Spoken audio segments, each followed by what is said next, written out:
ଶ୍ରଦ୍ଧା ଭକ୍ତିହୀନ ପୂଜା ନିରର୍ଥକ ଅଟେ। ଭଗବାନ ଶ୍ରୀକୃଷ୍ଣ ଗୀତାରେ କହିଛନ୍ତି, ଭକ୍ତି ଓ ଶ୍ରଦ୍ଧାର ସହ ଯିଏ ମୋତେ ପତ୍ର, ଫୁଲ, ଫଲ, ଜଳ ଆଦି ଅର୍ପଣ କରନ୍ତି, ସେହି ଶୁଦ୍ଧି ବୁଦ୍ଧି ସମ୍ପନ୍ନ ନିଷ୍କାମ ପ୍ରେମୀ ଭକ୍ତଙ୍କର ପ୍ରେମପୂର୍ବକ ଅର୍ପିତ ଦ୍ରବ୍ୟକୁ ମୁଁ ସୁଗୁଣ ରୂପେ ପ୍ରକଟ ହୋଇ ପ୍ରୀତିପୂର୍ବକ ଗ୍ରହଣ କରିଥାଏ।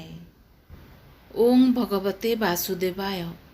ଅନନ୍ତ ଚତୁର୍ଦ୍ଦଶୀ ପାଇଁ ସମସ୍ତଙ୍କୁ ଶୁଭେଚ୍ଛା ଏବଂ ଶୁଭକାମନା।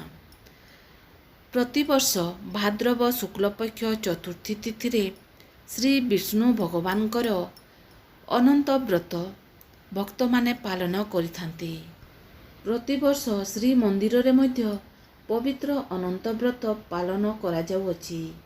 ଏହି ଦିନ ସନ୍ଧ୍ୟା ସମୟରେ ସନ୍ଧ୍ୟା ଧୂପ ଶେଷ ହେବା ପରେ ମୁକ୍ତି ମଣ୍ଡପ ନିକଟସ୍ଥ ଅନନ୍ତ ବାସୁଦେବ ମନ୍ଦିରରେ ପର୍ବଯାତ୍ରା ଯୋଗାଣିଆ ମହାସ୍ନାନ ଓ ଭୋଗଦ୍ରବ୍ୟ ଯୋଗାନ୍ତି।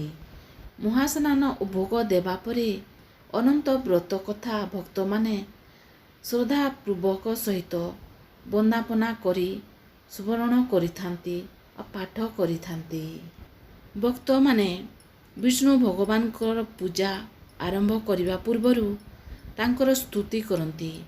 ଜୟ ଜୟ ନାରାୟଣ ଜୟ ଭଗବାନ, ଜୟ ଜୟ ନାରାୟଣ ଜୟ ନିରଞ୍ଜନ, ଜୟ ଜୟ ନାରାୟଣ ପତିତ ପାବନ, ଜୟ ଜୟ ନାରାୟଣ ଲକ୍ଷ୍ମୀ ପ୍ରାଣଧନ, ଜୟ ଜୟ ନାରାୟଣ କମଳ ନୟନ, ଜୟ ଜୟ ନାରାୟଣ ଆରତ ଭଞ୍ଜନ, ଜୟ ଜୟ ନାରାୟଣ ବୈକୁଣ୍ଠ ବିହାରୀ, ଜୟ ଜୟ ନାରାୟଣ ଦୀନ ଦୁଃଖହାରୀ।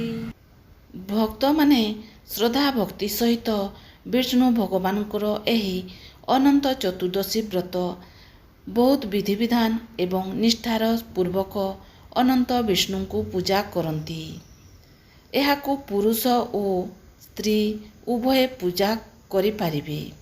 ଏହି ଦିନ ବ୍ରହ୍ମ ମୁହୂର୍ତ୍ତରୁ ଶଯ୍ୟାତ୍ୟାଗ କରି ବିଷ୍ଣୁଙ୍କୁ ସ୍ମରଣପୂର୍ବକ ସ୍ନାନାଦି ଶୌଚ ବିଧି ଶେଷ କରାଯାଏ ଏବଂ ସୂର୍ଯ୍ୟଦେବଙ୍କୁ ଅର୍ଘ୍ୟ ପ୍ରଦାନ କରି ତୁଳସୀ ଚଉରାରେ ପାଣି ଢଳାଯାଏ। ତୁଳସୀ ଚଉରାମୂଳେ ବୃନ୍ଦାବତୀଙ୍କୁ ମଧ୍ୟ ପୂଜା କରାଯାଏ।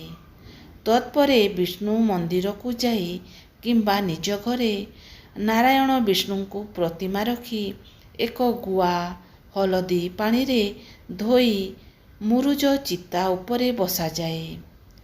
ପୂର୍ଣ୍ଣ କୁମ୍ଭ ଗୋଟିଏ ବସାଇ ବିଭିନ୍ନ ପ୍ରକାରର ଫୁଲ, ଫଲ ଓ ଧୂପ ଦୀପରେ ପୂଜା କରାଯାଏ। ଏହି ଦିନ ହବିଷ ପାଳନ କରାଯାଏ।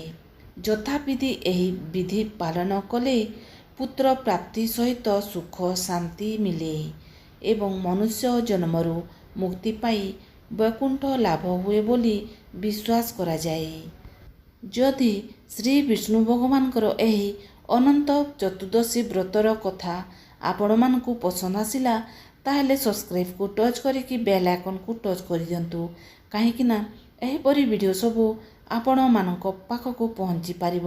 ତାହେଲେ ରହୁଛି। ଓಂ ଭଗବତେ ବାସୁଦେବାୟ।